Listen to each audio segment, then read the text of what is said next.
Documento 165. Comienza la misión de Perea. 2. El sermón del buen pastor.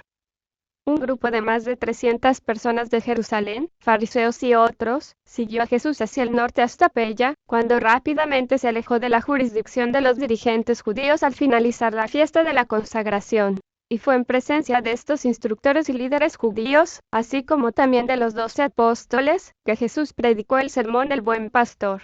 Después de media hora de conversaciones casuales, hablando a un grupo de unos 100, Jesús dijo: Esta noche tengo mucho que deciros, y puesto que muchos entre vosotros sois mis discípulos y algunos entre vosotros, mis amargos enemigos, presentaré mis enseñanzas en una parábola para que cada uno de vosotros tome de ella lo que encuentre acogida en su corazón.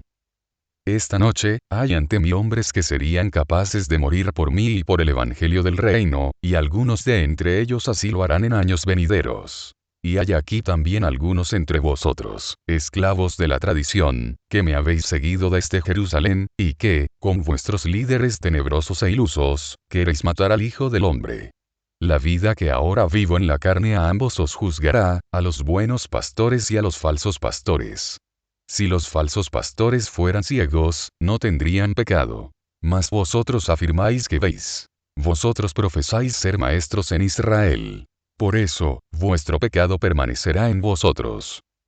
El buen pastor junta su rebaño en el redil por la noche en tiempos de peligro. Y cuando llega la mañana, entra en el corral por la puerta, y cuando llama, las ovejas conocen su voz. Pero el pastor que entra al corral por otros medios y no por la puerta, es un ladrón y un salteador.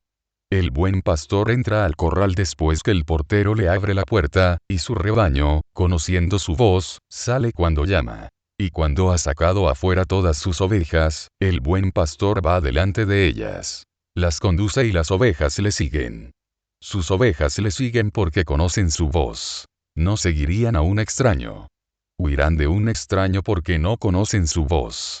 Esta multitud que está aquí reunida a nuestro alrededor es como el rebaño sin pastor, pero cuando les hablamos ellos conocen la voz del pastor, y nos seguirán. Por lo menos, los que tienen hambre de verdad y sed de rectitud lo harán. Algunos entre vosotros no sois de mi redil. No conocéis mi voz y no me seguiréis.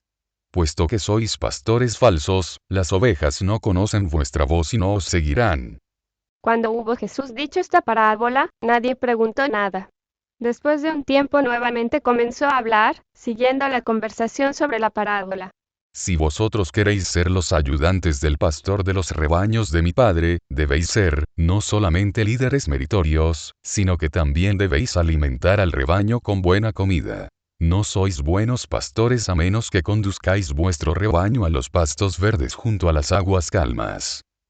Ahora bien, por miedo a que algunos entre vosotros comprendan demasiado fácilmente esta parábola, yo os declaro que soy a la vez la puerta del corral del Padre y el buen pastor de los rebaños de mi Padre. Todo pastor que busca entrar a corral sin mí fracasará, y las ovejas no oirán su voz. Yo, con los que ministran conmigo, soy la puerta. Toda alma que entre al camino eterno por los medios que yo he creado y ordenado, será salvada y podrá proseguir hasta llegar a los pastos eternos del paraíso. Pero también soy yo el pastor verdadero que hasta es capaz de dar su vida por el rebaño. El ladrón se mete en el corral solo para robar, matar y destruir. Pero yo he venido para que podáis tener vida y tenerla más abundantemente. El asalariado huye ante el peligro, y deja que las ovejas se dispersen y sean destruidas. Pero el pastor verdadero no huye cuando viene el lobo. Protege su rebaño, y si hace falta, da su vida por sus ovejas. De cierto os digo, amigos y enemigos, yo soy el pastor verdadero. Yo conozco a los míos y los míos me conocen a mí. No huiré frente al peligro. Completaré este servicio hasta que la voluntad de mi Padre sea hecha, y no abandonaré al rebaño que el Padre ha confiado a mis cuidados. Pero tengo muchas otras ovejas que no son de este redil, y estas palabras son verdaderas no solo para este mundo.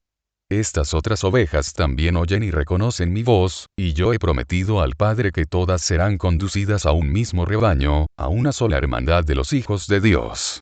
Entonces todos vosotros conoceréis la voz de un solo pastor, el pastor verdadero, y todos reconocerán la paternidad de Dios.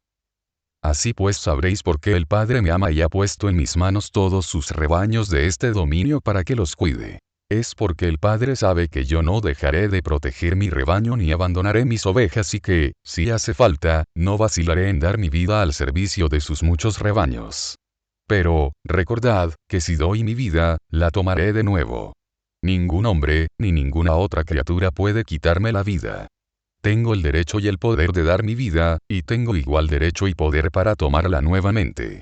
Vosotros no podéis comprender esto, pero yo recibí esta autoridad de mi Padre, aún antes de que existiera este mundo. Cuando oyeron estas palabras, sus apóstoles quedaron confundidos, sus discípulos estaban asombrados, mientras que los fariseos de Jerusalén y de los alrededores salieron en la noche diciendo: Está fuera de sí o poseído por un diablo. Pero aún algunos de los maestros de Jerusalén dijeron: Habla como quien tiene autoridad. Además, ¿quién ha visto a uno poseído por un diablo abrir los ojos de un hombre que nació ciego, y hacer todas las cosas maravillosas que este hombre ha hecho? Al día siguiente, cerca de la mitad de estos maestros judíos profesaron su creencia en Jesús, y la otra mitad retornó espantada a Jerusalén y a sus hogares. 3. El sermón del sábado en Pella. A fines de enero, las multitudes de los sábados por la tarde eran casi de 3.000 personas. El sábado 28 de enero, Jesús predicó el sermón memorable sobre confianza y preparación espiritual. Después de las observaciones preliminares de Simón Pedro, el maestro dijo: Lo que muchas veces he dicho a mis apóstoles y a mis discípulos, declaro ahora a esta multitud. Guardaos de la levadura de los fariseos, que es la hipocresía, nacida del prejuicio y alimentada por la esclavitud de las tradiciones, aunque muchos de estos fariseos sean de corazón honesto y algunos entre ellos permanecen aquí como mis discípulos. Pronto todos vosotros comprenderéis mis enseñanzas porque no hay nada que esté ahora escondido, que no será revelado. Lo que se oculta de vosotros se os hará evidente cuando el Hijo del Hombre haya completado su misión en la tierra y en la carne. Pronto, muy pronto, lo que nuestros enemigos confabulan ahora en secreto, en las tinieblas, saldrá a la luz y será proclamado desde las azoteas. Mas yo os digo, amigos míos, no les temáis a ellos cuando traten de destruir al Hijo del Hombre. No temáis a los que, aunque puedan matar el cuerpo, después ya no tendrán poder alguno sobre vosotros. Yo os advierto que no temáis a nadie, ni en el cielo ni en la tierra, sino que os regocijéis en el conocimiento de aquel que tiene el poder de liberaros de toda injusticia y de presentaros sin culpa ante el asiento de justicia de todo el universo. ¿No se venden 5 pajarillos por 2 cuartillos? Sin embargo, cuando estos pajaritos vuelan en busca de alimento, ni uno de ellos existe sin el conocimiento del Padre, la fuente de toda vida. Para los guardianes seráficos, hasta los cabellos de vuestra cabeza están numerados. Si todo esto es verdad, ¿por qué vivir temerosos de las muchas pequeñeces que surgen en vuestra vida diaria? Yo os digo, no temáis. Vosotros valéis mucho más que muchos pajarillos. Todos los que entre vosotros habéis tenido el valor de confesar vuestra fe en mi evangelio ante los hombres, yo presentaré a los ángeles del cielo. Pero el que rechace a sabiendas la verdad de mis enseñanzas ante los hombres, será rechazado por el guardián de su destino aún ante los ángeles del cielo. Digáis lo que digáis sobre el Hijo del Hombre, se os perdonará. Pero el que presuma blasfemar contra Dios, difícilmente encontrará perdón. Cuando los hombres llegan hasta el extremo de asignar las obras de Dios a las fuerzas del mal, esos rebeldes deliberados difícilmente buscarán el perdón de sus pecados. Y cuando nuestros enemigos os lleven ante los rectores de las sinagogas y ante otras altas autoridades, no os preocupéis por lo que debéis decir, ni os aflijáis por cómo contestar a sus preguntas, porque el Espíritu que reside en vosotros os enseñará certeramente en esa misma hora lo que debéis decir en honor del Evangelio del Reino. ¿Por cuánto tiempo permaneceréis en el valle de la indecisión? ¿Por qué vaciláis entre 2 opiniones? ¿Por qué titubean los judíos o los gentiles en aceptar la buena nueva de que son hijos del Dios eterno? ¿Cuánto tiempo nos llevará persuadiros que entréis con regocijo en vuestra herencia espiritual? Yo vine a este mundo para revelar a vosotros el Padre y conduciros al Padre. Lo primero ya he hecho, pero lo segundo no puedo hacer sin vuestro consentimiento. El Padre jamás obliga a nadie a entrar en el reino. La invitación siempre existió y siempre existirá. El que quiera, que venga y que comparta libremente del agua viva. Cuando Jesús hubo terminado de hablar, muchos salieron para ser bautizados por los apóstoles en el Jordán, mientras él escuchaba las preguntas de los que se quedaban allí. 4. La división de la herencia. Mientras los apóstoles bautizaban a los creyentes, el maestro hablaba con los que se quedaban allí. Y cierto joven le dijo: Maestro, mi padre murió dejándonos muchas propiedades a mí y a mi hermano, pero mi hermano se niega a darme lo que es mío. ¿Quieres tú pues ordenar a mi hermano que comparta esta herencia conmigo? Jesús se indignó ligeramente de que este joven de mentalidad material trajera a colación tal cuestión de negocios, pero aprovechó la ocasión para impartir una enseñanza ulterior. Dijo Jesús: Hombre, ¿quién me ha puesto de divisor entre vosotros? ¿De dónde sacaste la idea de que yo me ocupo de los asuntos materiales de este mundo? Luego, volviéndose a los que estaban a su alrededor, dijo: Cuidaos, guardaos de la codicia. La vida del hombre no consiste en la abundancia de los bienes que posea. La felicidad no viene del poder de la riqueza, el gozo no surge de la riqueza. La riqueza en sí no es una maldición, pero el amor a la riqueza muchas veces conduce a una devoción tal por las cosas de este mundo, que el alma se enceguece a las bellas atracciones de las realidades espirituales del reino de Dios en la tierra y al regocijo de la vida eterna en el cielo. Os contaré la historia de cierto rico cuya tierra había producido mucho. Cuando se volvió muy rico, empezó a pensar dentro de sí, diciendo: ¿qué haré con todas mis riquezas? Ahora tengo tanto que no tengo dónde almacenar mi riqueza. Y después de meditar sobre este problema, se dijo: esto haré. Derribaré mis graneros, y los edificaré más grandes, y así tendré lugar abundante para almacenar mis frutos y mis bienes. Diré luego a mi alma: alma, muchas riquezas tienes guardadas por muchos años. Ahora pues reposa. Come, bebe y regocíjate, porque eres rica y tienes muchos bienes. Pero este hombre rico también era necio. Al preocuparse por los asuntos materiales de su mente y cuerpo, se había olvidado de almacenar tesoros en el cielo para satisfacción del espíritu y salvación del alma. Tampoco pudo gozar del placer de consumir su riqueza acumulada porque esa noche misma su alma fue llamada. Esa noche llegaron unos bandidos que asaltaron su casa y lo mataron, y después de robar las cosas de sus graneros, los incendiaron para que nada quedara. Y lo que los ladrones no se llevaron de la propiedad se disputaron sus herederos. Este hombre acumuló sus tesoros en la tierra, pero no fue rico para con Dios. Así trató Jesús al joven y su herencia porque sabía que su problema era la codicia. Si este no hubiese sido el caso, el maestro no habría interferido, porque él nunca se metía en los asuntos temporales ni siquiera de sus apóstoles, y mucho menos de sus discípulos. Cuando Jesús hubo terminado su relato, otro se levantó y le preguntó: Maestro, sé que tus apóstoles han vendido todas sus posesiones terrenales para seguirte y que tienen todas las cosas en común tal como lo hacen los esenios, pero, ¿es que quieres que todos nosotros, tus discípulos, hagamos lo mismo? ¿Es acaso pecado poseer riqueza honesta? Y Jesús respondió a esta pregunta: Amigo mío, no es pecado poseer riquezas honorables. Pero lo es si conviertes la riqueza de las posesiones materiales en tesoros que absorban tus intereses y desvíen tu afecto de la devoción a los asuntos espirituales del reino. No hay pecado ninguno en tener posesiones honestas en la tierra, siempre y cuando tu tesoro esté en el cielo, porque donde esté tu tesoro, allí también estará tu corazón. Hay una gran diferencia entre la riqueza que conduce a la avaricia y al egoísmo y la que tienen y dispensan en espíritu de fideicomiso los que tienen abundancia de bienes mundanos, y que tan generosamente contribuyen a mantener a los que dedican todas sus energías al trabajo del reino.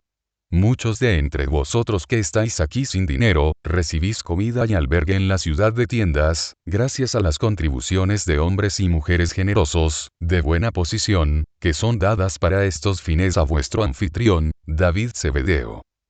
Pero, no olvidéis jamás que, después de todo, la riqueza no perdura. El amor por la riqueza ofusca demasiado a menudo, aún destruye, la visión espiritual. No dejéis de reconocer el peligro de que la riqueza se vuelva en vez de vuestro siervo vuestro amo. Jesús no enseñó ni propició la negligencia, el ocio, ni la indiferencia en proveer las necesidades físicas para la familia. Tampoco aconsejó depender de la limosna. Pero sí enseñó que las cosas materiales y temporales deben estar subordinadas al bienestar del alma y al progreso de la naturaleza espiritual en el reino del cielo. Luego, mientras la gente bajó al río para presenciar el bautismo, el primer joven vino a ver en privado a Jesús para hablar de su herencia, porque le parecía que Jesús lo había tratado con cierta dureza.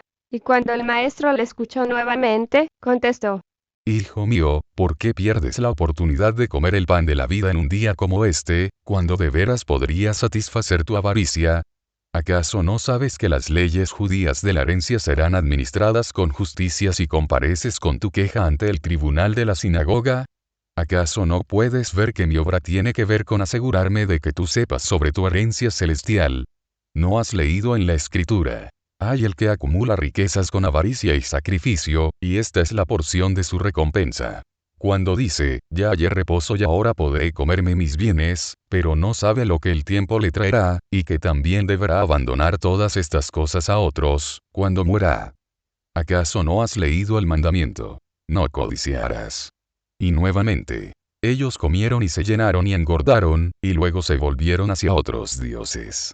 ¿Has leído en los Salmos que el Señor odia a los codiciosos y que mejor es lo poco del justo, que las riquezas de muchos próderbos? Si se aumentan las riquezas, no pongas el corazón en ellas. ¿Has leído lo que dice Jeremías? Que no se alabe el rico en sus riquezas. Y Ezequiel habló la verdad cuando dijo: sus labios hablan de amor, pero el corazón de ellos anda en pos de su avaricia. Jesús despidió pues al joven, diciéndole: Hijo mío, ¿de qué te valdrá ganar el mundo entero si pierdes tu propia alma? Otro que estaba cerca y que preguntó a Jesús cómo serían juzgados los ricos el día del juicio, él respondió: Yo no he venido para juzgar ni a ricos ni a pobres, pero la vida que viven los hombres será el juez de todos. Aparte de cualquier otra cosa que concierna a los ricos en el juicio, los que adquieren grandes riquezas deben responder por lo menos 3 preguntas, y estas preguntas son: 1. ¿Cuánta riqueza has acumulado? 2. ¿De qué manera conseguiste esta riqueza? 3. ¿Cómo usaste tu riqueza? Luego Jesús fue a su tienda para descansar un rato antes de la cena. Cuando los apóstoles terminaron de bautizar, también volvieron y querían hablar con él sobre la riqueza en la tierra y los tesoros en el cielo, pero él estaba dormido. 5. Las conversaciones con los apóstoles sobre la riqueza. Esa noche después de la cena, cuando Jesús y los 12 se reunieron para su conferencia diaria, Andrés dijo: Maestro, mientras nosotros bautizábamos a los creyentes, tú hablaste muchas palabras a la multitud que allí permanecía, pero que nosotros no escuchamos. ¿Querrías repetir esas palabras para nuestro beneficio? En respuesta a la solicitud de Andrés, Jesús dijo: Sí, Andrés, os hablaré de estos asuntos de la riqueza y de la autosuficiencia, pero mis palabras para vosotros, los apóstoles, deben ser un tanto diferentes de las que hablé a los discípulos y a la multitud, puesto que vosotros lo habéis abandonado todo, no solo para seguirme a mí, sino para ser ordenados embajadores del reino. Ya habéis tenido varios años de experiencia, y sabéis que el Padre cuyo reino proclamáis no os abandonará. Habéis dedicado vuestra vida al ministerio del reino. Por lo tanto, no os angustiéis ni os preocupéis por las cosas de la vida temporal, por lo que comeréis, ni que pondréis sobre vuestros cuerpos. El bienestar del alma es más que comida y bebida. El progreso en el espíritu está muy por encima de la necesidad del atavío. Cuando os tiente dudar de la seguridad de vuestro pan, pensad en los cuervos. Ni siembran ni cosechan ni tienen almacenes ni graneros, y sin embargo el Padre provee comida para todo el que la busca. Y cuanto más valiosos sois vosotros que muchos pájaros. Además, la angustia y la incertidumbre nada harán por proveeros vuestras necesidades materiales.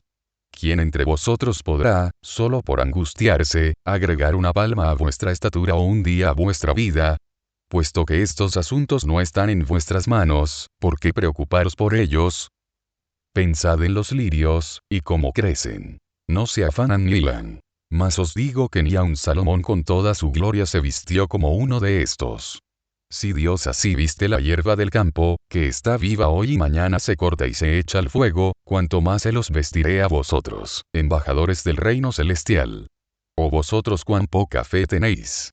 Cuando os dedicáis de todo corazón a la proclamación del Evangelio del Reino, no deberíais albergar incertidumbre en vuestra mente por vuestro sostén ni por la familia que habéis dejado.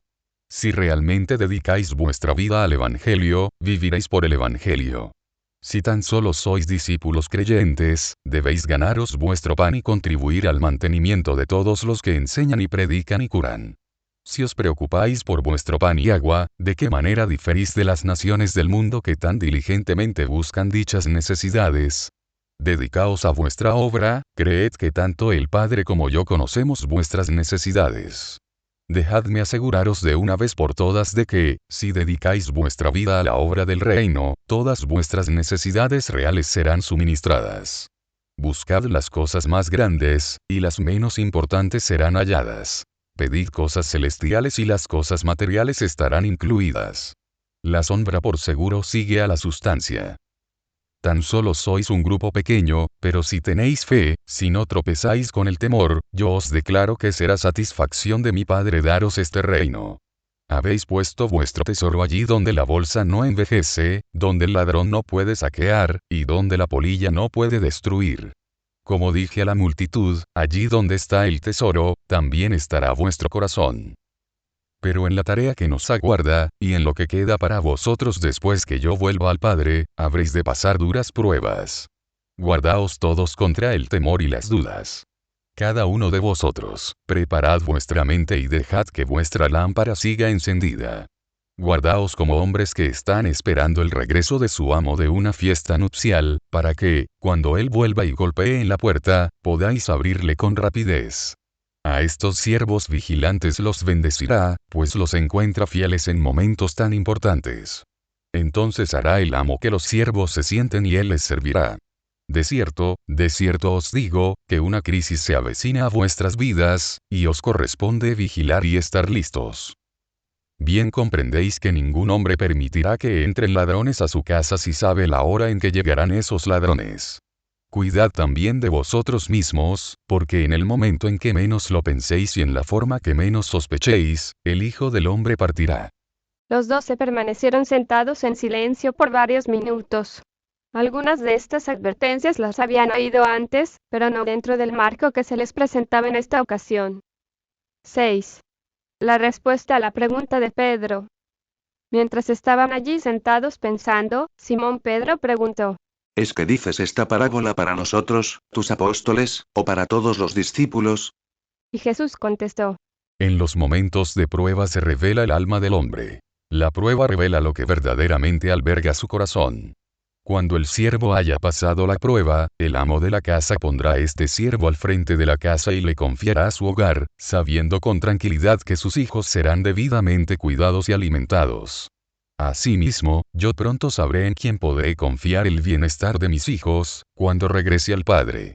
Así como el amo de la casa pondrá a los buenos y probados siervos a cargo de los asuntos de su familia, del mismo modo yo pondré a cargo de los asuntos de mi reino a los que resistan las pruebas de este período.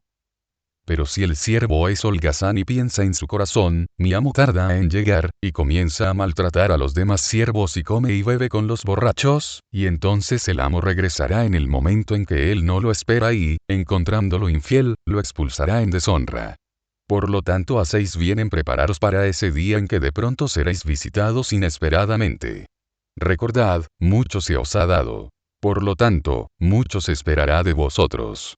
Duras pruebas se os avecinan. Yo tengo un bautismo que me bautizará, y vigilaré hasta que esto se haya llevado a cabo.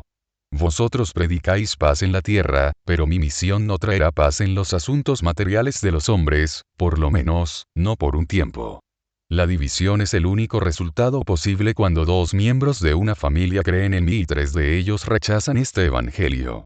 Amigos, parientes y seres queridos están destinados a estar los unos contra los otros por causa del evangelio que vosotros predicáis. Es verdad que cada uno de estos creyentes tendrá una gran paz duradera en su corazón, pero la paz en la tierra no llegará hasta tanto no estén todos dispuestos a creer y a ingresar en la herencia gloriosa de la filiación de Dios. Sin embargo, salid a todo el mundo y proclamad este evangelio a todas las naciones, a todo hombre, mujer y niño. Fue este el fin de un día sábado pletórico y fructífero. Al día siguiente, Jesús y los 12 fueron a las ciudades del norte de Perea para visitar a los 70, quienes estaban trabajando en estas regiones bajo la supervisión de Abner.